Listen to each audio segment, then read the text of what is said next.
Hello dear student, welcome to our YouTube channel study for brightness. तो student, हमारे channel study for brightness में आप सभी का स्वागत है। तो स्टूडेंट्स, आज मैं क्लास 10th के लिए विज्ञान का 10वां चैप्टर प्रकाश के अंतर्गत दर्पण का उपयोग, चिन्ह, परिपाटी और आंकिक प्रश्न को लेके आए हैं। तो सबसे पहले देखते हैं दर्पणों का उपयोग। दर्पण का उपयोग किस प्रकार से हम करते हैं। तो जो समतल दर्पण होता है, आप लोग आपके घर में भी होगा समतल दर्पण, जिससे आप अपना चेहरा देखते हैं और इसका उपयोग चेहरा देखने में होता है। इसका उपयोग जो है आपको ड्रेसिंग टेबल में होता है। इसका उपयोग जो होता है आपको सोलर कुकर में क्या होता है कि सोलर कुकर में एक बर्तन में जो खाना बनता है, पात्र होते हैं, उसमें एक क्या होता है, एक मिरर लगा होता है, एक दर्पण लगा होता है। इससे क्या होता है, प्रकाश दोहरी मात्रा में जो है उस बर्तन के अंदर जाता है, जिससे खाना जल्दी बन जाता है।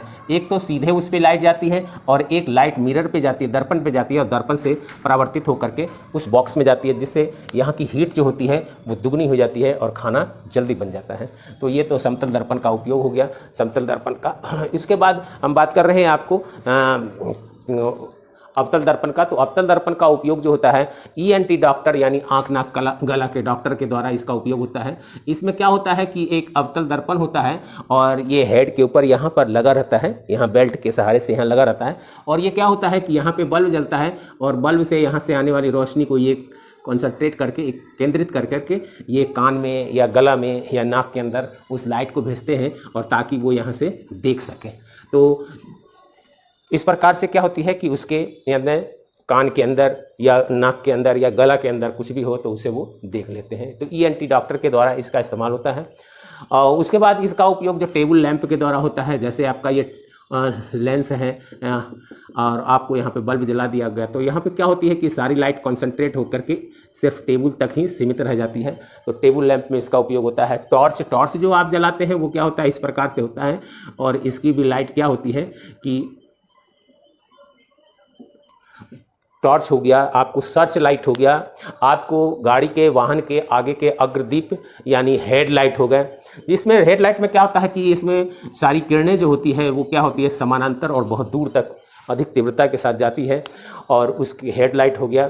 तो ये सब जो है सौर भट्टी में क्या है, जैसे यहाँ पे लगाया हुआ है आपको अवतल लेंस और यहाँ से जो है प्रकाश की किरणें आ रही हैं और ये सारी प्रकाश की किरणें जो है सौर भट्टी में अधिक मात्रा में क्या दे रही है, ताप को दे रही है। तो इसका उपयोग जो है पूरे इतने सारे लाइट को कंसंट्रेट करके वहाँ तक भेजना, जिससे कि लाइट अधिक मात्रा में सोलर भट्टी में पहुँच सके, जिससे उसका तापमान अधिक हो जाता है। तो इस प्रकार से सोलर भट्टी में इसका उपयोग होता है। सोलर भट्टी में यह अवतल दर्पण जो है केंद्रित कर देता है। अब आती है बातें आपको अवतल दर्पण, उत्तल दर्पण। उत्तल दर्पण में क्या क्या उपयोग होते हैं।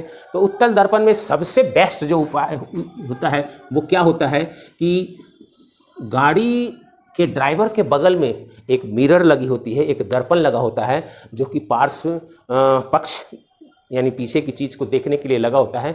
और ये जो होता है, ये मिरर, इसकी खासियत ये होता है कि गाड़ी चाहे कितनी भी दूर पर हो, प्रतिबिंब हमेशा सीधा बनता है। क्योंकि उत्तल दर्पण के केस में हमने पढ़ा है कि चाहे वस्तु अनंत से इसके पास तक आ जाए, लेकिन जो प्रतिबिंब बनता है वो पीछे साइड में जो बनता है वो हमेशा क्या बनता है, सीधा बनता है। और जैसे जैसे वस्तु जो है, जैसे जैसे गाड़ी जो इसके पास आती जाती है तो वो क्या होता है, प्रतिबिंब बड़ा बनता जाता है। प्रतिबिंब क्या होता है, बड़ा बनता जाता है। इसलिए इसका जो है उत्तल दर्पण का उपयोग जो है पक्ष दृष्टि यानी पीछे देखने के लिए होता है। ड्राइवर जो है थोड़ा सा साइड देखता है और अपने मिरर पे देख लेता है और मिरर पे देख कर समझ जाता है कि पीछे से कौन कौन सी गाड़ी आ रही है। इसके बाद इसका जो उपयोग होता है, ये जो है ऊंचे ऊंचे खंभे पर इस तरह से यहाँ पे बल्ब लगे होते हैं, ये लाइट को विस्तृत कर देते हैं, यानी लाइट को क्या कर देते हैं, विस्तृत कर देते हैं, यानी चारों तरफ फैला देते हैं। इस तरह से फैला देते हैं, फैलाने में इसका काम होता है। तो जो लाइट है वो तो डायरेक्ट भी आ रही है और इससे रिफ्लेक्ट होके, इससे परावर्तित होकर आ रही है, इसलिए उस क्षेत्रफल को क्या कर देता है, ज़्यादा एरिया में प्रकाशमान बना देता है। तो इस तरह से ये सब आपके क्या हो गए कि तीनों दर्पण का हमने आपका उपयोग बताया। और नाउ चिन्ह परिपाटी के बारे में पढ़ रहे हैं। चिन्ह परिपाटी समझना बहुत आवश्यक है कि चिन्ह परिपाटी के बिना हम आंकिक प्रश्न को सॉल्व नहीं कर सकते हैं। तो चिन्ह परिपाटी यानी जब भी हम प्रकाश से संबंधित जब भी हम किसी भी प्रयोग को करते हैं या चित्र को बनाते हैं तो इसमें चिन्ह परिपाटी की आवश्यकता होती है। तो इसमें सबसे पहला जो है आपको चिन्ह परिपाटी जो है ये कार्तिकीय चिन्ह परिपाटी होता है, जिसमें x और y अक्ष होते हैं। आपने कोऑर्डिनेट ज्योमेट्री कार्तिकीय चिन्ह परिपाटी पढ़ा होगा तो उसी से संबंधित है। उसमें जो होता है इस प्रकार से आपको x एक्सिस और ये y एक्सिस होता है। इस तरफ x पॉजिटिव, इस तरफ y निगेटिव, इस तरफ जो है y पॉजिटिव, इस तरफ निगेटिव, और ये हमारा होता है मूल बिंदु। तो कुछ इसी तरह की चीज़ हम लोग यहाँ पे पढ़ेंगे। तो इसमें क्या होता है कि जो हम लोग पहला इसका जो नियम है, पहला नियम ये क्या है कि जो आपको दर्पण का ध्रुव होता है, दर्पण का ध्रुव क्या चीज़ पे होता है? मूल बिंदु पर होता है। दर्पण का जो ध्रुव होता है वो क्या चीज़ होता है? मूल बिंदु पे होता है, ठीक है ना, मूल बिंदु पे होता है। दूसरी चीज यहाँ पर जो भी आपतित किरण होगी वो क्या होगी? बाईं से दाईं ओर होगी। कभी भी आपतित किरण दाईं से बाईं ओर नहीं होगी। तो आपतित किरण जो है पहला तो है मूल बिंदु, ठीक है, कहाँ होता है? ध्रुव पे होता है। दूसरा जो है वो आपतित किरण जो है वो बाईं से दाईं ओर होती है, दाईं, ठीक है, दाईं ओर होती है। क्लियर? अब उसके बाद दूसरा तो ये हो गया, यानी ये बाईं से दाईं ओर की ओर जाती है। और तीसरा जो होता है, तीसरा होता है जो हम यानी आपतित किरण की दिशा में नापेंगे, यानी हम जो हम मूल बिंदु से दाईं ओर जो नापेंगे दूरी वो होगा हमारा पॉजिटिव। और अगर हम निगेटिव डायरेक्शन में यानी आपतित किरण के विपरीत दिशा में नाप रहे हैं तो वो होगा हमारा निगेटिव। और इसके बाद चौथा जो है कि हमारा ऊपर की ओर जो भी नापी जाएगी ऊंचाई वो धनात्मक होगी और जो नीचे की ओर नापी जाती है वो ऋणात्मक होती है। जैसे अब मैं थोड़ा सा उदाहरण लेके बनाता हूँ कि आपको नापना कहाँ का है। यहाँ पे मान लीजिए प्रतिबिंब बना और यहाँ दूरी नापनी है कि ये इसका प्रतिबिंब बना यानी भी कितना है। तो भी कितना है इसके लिए हम लोग क्या करेंगे? इसके लिए हम लोग यहाँ पर स्केल रखेंगे और स्केल का 0 बिंदु यहाँ पे होगा और यहाँ पर हमने स्केल रखा इस प्रकार से, ये 0 यहाँ होगा, 1 2 3 4 5 6 7 यानी कि 7 हो गया। तो v इज इक्वल टू हम लोग 7 लिखेंगे। v इज इक्वल टू कितना हो गया? 7 सेंटीमीटर है तो सेंटीमीटर लिख देंगे। अगर मान लो कि ये तो भी हो गई, अगर वस्तु यहाँ पे है और यू हमको निकालना है, वस्तु यहाँ पे है तो हम कहाँ रखेंगे? इस गोल के 0 को रखेंगे मूल बिंदु पर और यहाँ से हम लोग पढ़ेंगे किस प्रकार से, यहाँ 0 1 2 3 4 5 6 7 8 पे आ गया। इसका मतलब u इज इक्वल टू हो जाएगा, इस तरफ हम नाप रहे हैं, आपतित किरण इस तरफ जा रही है, हम नाप रहे हैं उल्टा दिशा में, तो ये क्या हो जाएगा? माइनस का 8 सेंटीमीटर, माइनस का 8 सेंटीमीटर। अगर मान लीजिए कि कोई प्रतिबिंब यहाँ पे बना, प्रतिबिंब यहाँ पे बना, यानी ये क्या है? प्रतिबिंब यानी भी की दूरी निकालना चाह रहे हैं तो हम लोग का स्केल यही रहेगा, यहाँ पे 0 और ये बढ़ता बढ़ता आगे चला जाएगा, ये 8 हो गया, यहाँ 9 हो गया, यहाँ 10 हो गया, यहाँ 11 हो गया, यहाँ 12 हो गया। तो भी इज इक्वल टू हम क्या लिखेंगे? माइनस का 12 सेंटीमीटर।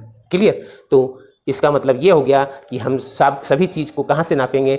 मूल बिंदु यानी ध्रुव से नापेंगे। और आपतित किरण की दिशा में नापी गई दूरी जो होती है वो पॉजिटिव होती है और आपतित किरण के विपरीत दिशा में नापी गई जो दूरी होती है वो ऋणात्मक होती है। और ऊपर में अगर वस्तु यहाँ पर है, वस्तु ये रखी हुई है और वस्तु ये रखी हुई है तो इसकी ऊंचाई h है। ऊंचाई h मान लीजिए कि ये 5 सेंटीमीटर है तो हम लोग h बराबर क्या लिखेंगे? 5 सेंटीमीटर।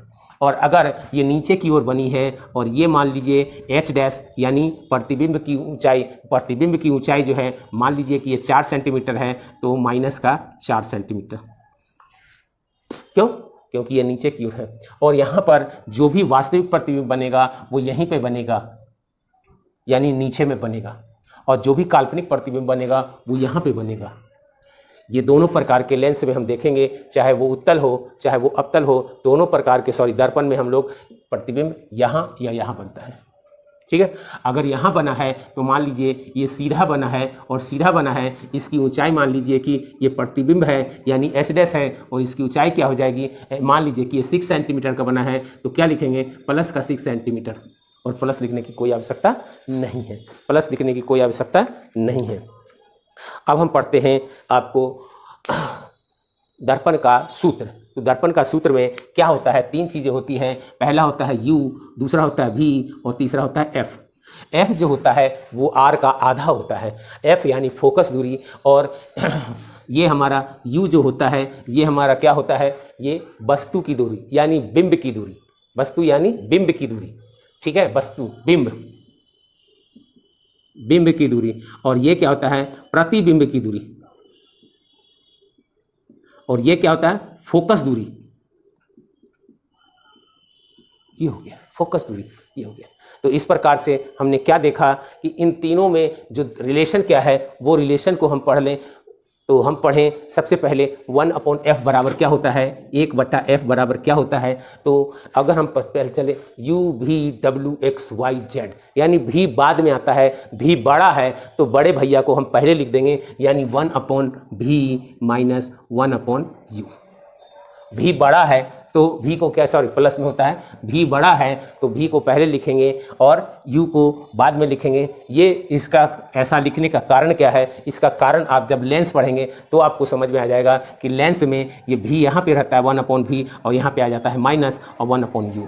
इसलिए हम हमेशा याद रखें कि बड़े भैया को यानी पहले रखना है u v। आप पढ़ते हैं ABCD तो उसमें आता है u v w x y z। तो ये बड़े भैया हो गए, ज़्यादा दूर में मिले हैं। बड़े भैया को पहले रखो, छोटे भैया को बाद में रखो। और क्या हो गया, इस प्लस अगर रहेगा तो हम ये समझ जाएंगे कि ये दर्पण का सूत्र है। क्या है, दर्पण का सूत्र है। दर्पण का सूत्र यानी f 1/f is equal to 1/v plus 1/u। ठीक है, अब तो ये दर्पण का हम सूत्र जान गए। इसी के आधार पर आंकिक सवाल भी बनाएंगे। अब हम पढ़ते हैं आवर्धन। आवर्धन क्या होता है, आवर्धन यानी वस्तु है, वस्तु से जो प्रतिबिंब बना है वो कितना गुना बड़ा है, कितना बड़ा बना है, उसी को व्यक्त करने के लिए हम लोग आवर्धन यानी आवर्धन को हम लोग मैग्निफिकेशन, हिंदी में आवर्धन कहते हैं और इंग्लिश में कहते हैं मैग्निफिकेशन। और मैग्निफिकेशन से ही एम अक्षर को लिया गया है यानी आवर्धन। आवर्धन तो m बराबर क्या होता है, m बराबर होता है, m बराबर जो होता है वो होता है प्रतिबिंब की ऊंचाई, प्रतिबिंब की ऊंचाई बटा बिंब की ऊंचाई, बिंब की ऊंचाई। और यहाँ पर हमारा हो जाएगा, आपको प्रतिबिंब हमेशा h डैश से शो करते हैं और ये h ये हो गया, क्लियर। तो ये हो गया आपको प्रतिबिंब की ऊंचाई बटा बिंब की ऊंचाई, यानी कि क्या हो गया, मैग्निफिकेशन यानी आवर्धन क्षमता। अब इसको जो है हम u ऊंचाई के ये रिस्पेक्ट में दिया हुआ है, और अगर इसी को हम क्या चीज़ में यानी वस्तु की दूरी और यानी बिंब की दूरी और प्रतिबिंब की दूरी में अगर व्यक्त करना चाहें तो ये होता है प्रतिबिंब की दूरी बटा बिंब की दूरी, यानी और यहाँ पे माइनस होता है यानी -v/u। और कभी कभी हमें इस प्रकार से उपयोग करना पड़ता है h डैश बटा h is equal to -v/u, यानी ये हमारा m के बराबर है। हमें ये याद रखना होगा, अब हम चले यहाँ पर, मान लो यहाँ पे, और कभी कभी हमें बता दिया कि f हमें निकालना पड़ता है और दिया रहता है r बराबर 20 सेंटीमीटर। तो f बराबर क्या होता है, r/2 यानी 20/2 यानी 10 सेंटीमीटर। तो ये जो है आपको f निकालने के लिए भी कभी कभी हमारे प्रॉब्लम्स आते हैं तो f भी निकालते हैं। नाउ इस क्वेश्चन को देखें, 5 सेंटीमीटर लंबाई का कोई बिंब 30 सेंटीमीटर वक्रता त्रिज्या के उत्तल दर्पण के सामने 20 सेंटीमीटर की दूरी पर रखा गया है। तो सबसे पहले हमको बनाना क्या है, हमें बनाना है आपको उत्तल दर्पण। यहाँ पे दिया हुआ है उत्तल दर्पण, तो ये मेरा उत्तल दर्पण हो गया। और यहाँ पे बताया गया है कि इससे मुख अक्ष पे बिंब 30 सेंटीमीटर, वक्रता केंद्र यानी वक्रता त्रिज्या इसकी कितनी है, यानी कि आर कितनी है, आर बराबर इस तरफ हम नाप लेंगे, आर हमारा यहाँ पे होगा, तो आर हमारा कितना है, आर हमारा है 30 सेंटीमीटर है, तो आर इस तरफ क्या होता है, प्लस का होता है, तो प्लस का लिखा हुआ है, और एफ बराबर क्या हो जाएगा 30 बटा यानी आर बटा 2, और आर बटा 2 का मतलब हो गया 30 सेंटीमीटर बटा 2 यानी कि 15 सेंटीमीटर।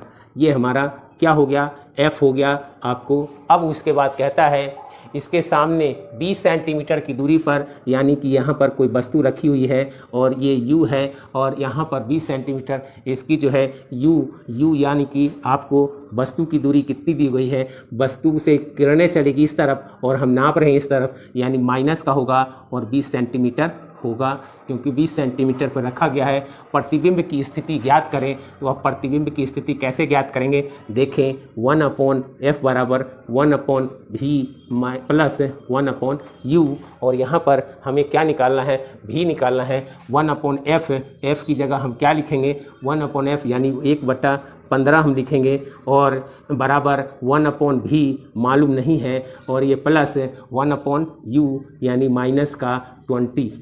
ये हो गया। अब हमारा ये चीज़ इस तरफ चला गया, ये प्लस माइनस क्या हो जाएगा, माइनस हो जाएगा, यानी 1/15 1/v और माइनस का 1/20। अब इसको इधर ले आएँ तो 1/15 15 और प्लस का हो जाएगा 1/20 बराबर क्या हो जाएगा 1/v।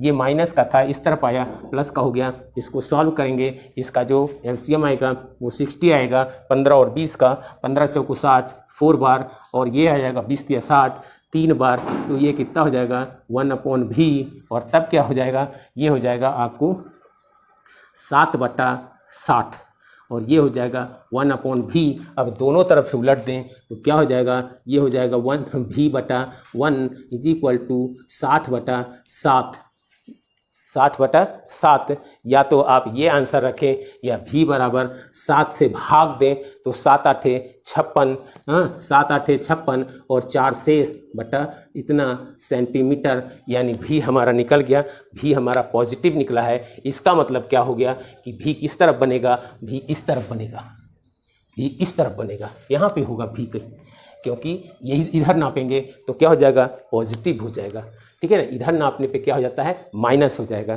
तो ये हमें पता चला। तो ये कहाँ बना, दर्पण के पीछे, यानी स्थिति हमने बता दिया दर्पण के पीछे, दर्पण के पीछे बनेगा, ठीक है।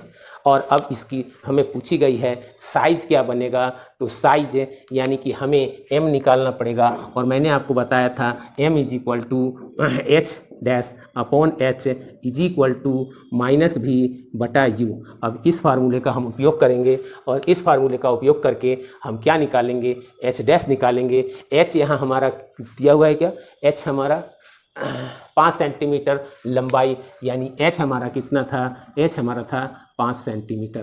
तो अब हम देखें, ये हमारा h डैश हो गया, ये हमारा 5 हो गया, बराबर माइनस का v, और v बराबर हम क्या लिख सकते हैं 60/7, और बटा u क्या लिख सकते हैं, तो u जो दिया हुआ है वो -20, -20। ये देखिए, ये माइनस आया, ये v का मान आया यहाँ से v, और u का मान हमने दिया यहाँ से, और इस प्रकार से हमने लिख दिया। अब ये क्या हो जाएगा, आपको माइनस माइनस कट जाएगा, तो क्या हो जाएगा h डैश अपॉन 5 बराबर 60/7 गुने 20, और ये 5 इधर जाएगा तो क्या हो जाएगा, h डैश = 5 × 60/7 × 20, और ये 20 दिया 60, और क्या हो जाएगा 5 दिया 15, 15/2, 15/7, ये क्या हो जाएगा 15/7, और ये h डैश यानी h डैश का मतलब हो गया प्रतिबिंब की ऊंचाई, और h डैश बराबर इसको लिख सकते हैं कितने बार जाएगा, 2 बार जाएगा, 1/7 सेंटीमीटर। तो ये क्या हो गया, ये इसकी प्रतिबिंब की ऊंचाई कितना बड़ा बना, तो 5 सेंटीमीटर का था, 5 सेंटीमीटर ऊंचा था, लेकिन अब जो प्रतिबिंब बना है वो 1/7 सेंटीमीटर का बना है। और ये कहाँ बना है, ये बना है आपको जो है दर्पण के पीछे बना है, दर्पण के पीछे बना है। दर्पण के पीछे बना है, इतनी दूरी पे बना है और उसकी ऊंचाई ये है, ठीक है ना, दर्पण के पीछे इतनी दूरी पे और ये उसकी ऊंचाई है, और ये पीछे बना है तो ये कैसा बना है, अवास्तविक, अवास्तविक। ये हमारे इस प्रतिबिंब का जो आपको नेचर मिला, क्या क्या मिला, ऊंचाई ये मिला, दूरी ये मिला, दर्पण के पीछे बना, अवास्तविक बना। Now note down.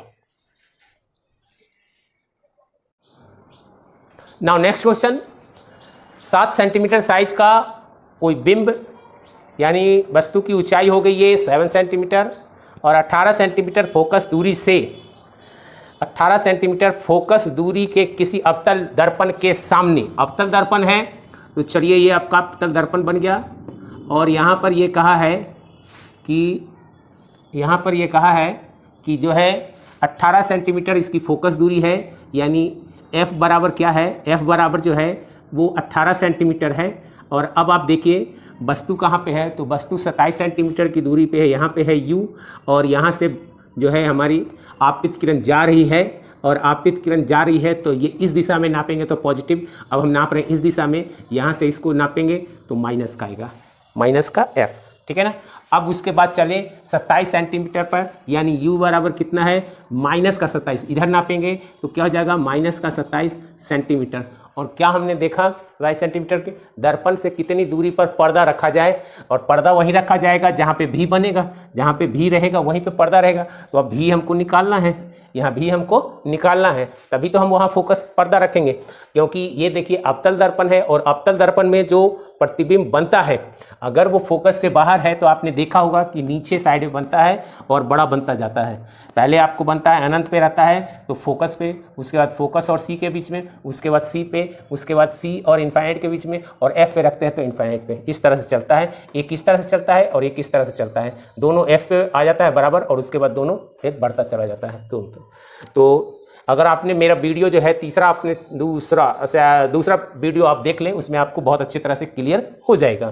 तो चलिए यहाँ पर ये हमारी निकली हुई है, तो हम दर्पण का आप जो है सूत्र लगाते हैं 1/f बराबर 1/v प्लस 1/u, और यहाँ पे हमारा 1/-18 बराबर 1/v, और v हमारा नहीं मालूम है, और प्लस का 1/-27, और इस 27 को हम इस तरफ लाएंगे तो क्या हो जाएगा, प्लस का हो जाएगा, तो क्या हो जाएगा 1/27 और माइनस का 1/18 बराबर 1/v, और अब हमारा क्या हो जाएगा 1/v इज इक्वल टू इस 18 और 27 का एलसीएम लेंगे, क्या हो जाएगा 54। अब हम यहाँ देखेंगे, यहाँ पे आ जाएगा 1 था तो यहाँ आ जाएगा 27 दूनी 54 यानी 2, और 18 तिया 54 यानी 3। अब आपको आ गया 1/v इज इक्वल टू -1/54, और यहाँ पे क्या आ जाएगा v is equal to minus का 54 सेंटीमीटर, यानी इस तरफ जो है 54 सेंटीमीटर पे आएगा इस तरफ। यानी हमको कहाँ चलना पड़ेगा, बिंब जिससे प्रकाश जो है किरण इधर जा रही है, आपतित हो रही है, हमारा इधर होगा, तो ये हमारा भी निकल गया। तो भी यानी इतनी दूरी पर दर्पण से 54 सेंटीमीटर की दूरी पर पर्दा रखा जाना चाहिए। दर्पण से 54 सेंटीमीटर दूरी, दर्पण है, दर्पण के सामने कितने दूरी पे 54 सेंटीमीटर, माइनस नहीं लिखना है, माइनस तो आपको जब सामने कह दिया तो माइनस हो चुका, तो सामने 54 सेंटीमीटर पर पर्दा पर स्पष्ट फोकसित प्रतिबिंब प्राप्त किया जा सकता है। अब पूछता है इसकी साइज क्या होगी, तो साइज के लिए हम देखें जो वस्तु की साइज थी वो h इज इक्वल टू कितना था 5 सेंटीमीटर, तो हम जानते हैं m बराबर h' बराबर -v/u, ये फार्मूला होता है। और इस फार्मूला में हम क्या रखेंगे, इस फार्मूला में हम मान रखेंगे h' प्रतिबिंब की ऊंचाई क्या है मालूम नहीं है, यही हमें निकालना है। h कितना है 5 सेंटीमीटर है, और हम ऊपर की ओर था इसीलिए +5 रखा है, ठीक है, इज इक्वल टू माइनस, और v हमारा कितना निकला है -54,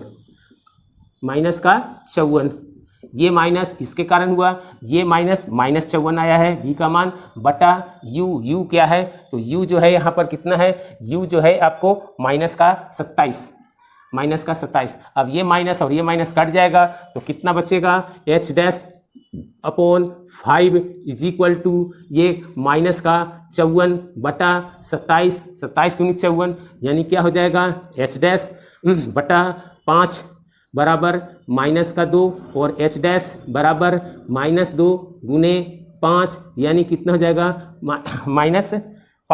-5 यानी क्या हो जाएगा माइनस का 10 सेंटीमीटर। यानी कि इसका मतलब क्या हो गया, यहाँ पर उल्टा प्रतिबिंब बनेगा। कैसा बनेगा, माइनस होने के कारण ये ऊपर में प्लस होता है नीचे में माइनस होता है, तो ये कैसा बनेगा प्रतिबिंब, उल्टा प्रतिबिंब, उल्टा प्रतिबिंब, उल्टा प्रतिबिंब बनेगा। ठीक है, और कैसा बनेगा, यहाँ पे उल्टा हमेशा जो है ये वास्तविक दर्पण के सामने बनाना, तो ये कैसा होगा, ये वास्तविक प्रतिबिंब होगा।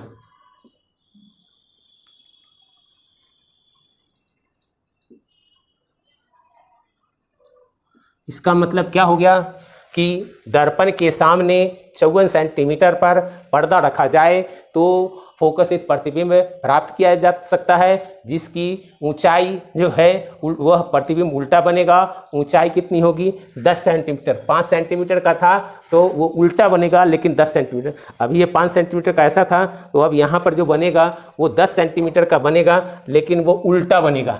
जो यहाँ भी 5 सेंटीमीटर का ऐसा था तो अब क्या हो जाएगा, उल्टा बनेगा। ठीक है, और ये वास्तविक प्रतिबिंब बनेगा, और वास्तविक प्रतिबिंब को पर्दे पे लिया जा सकता है। Thank you, note down.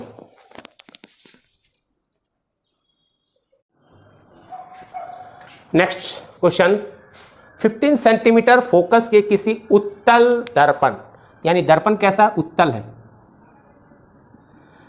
और ये हमारा मुख अक्ष हो गया।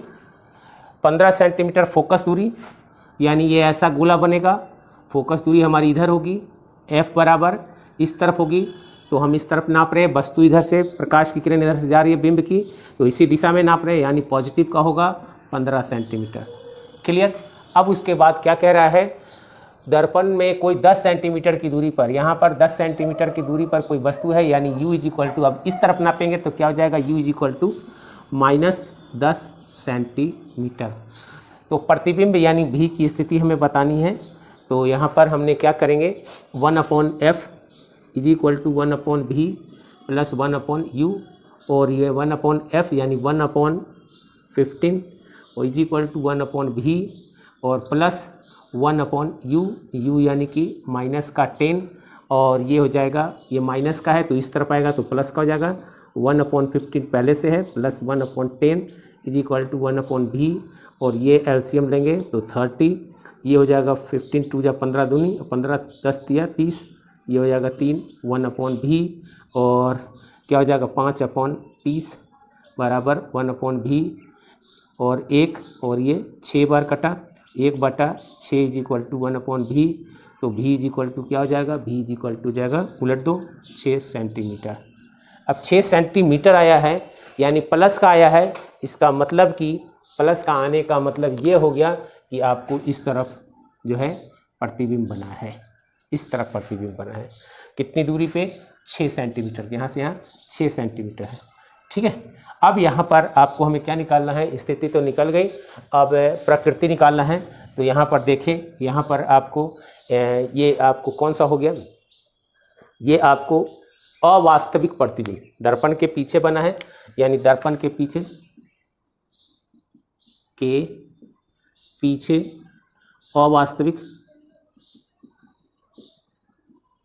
अवास्तविक बना है, सीधा बना है।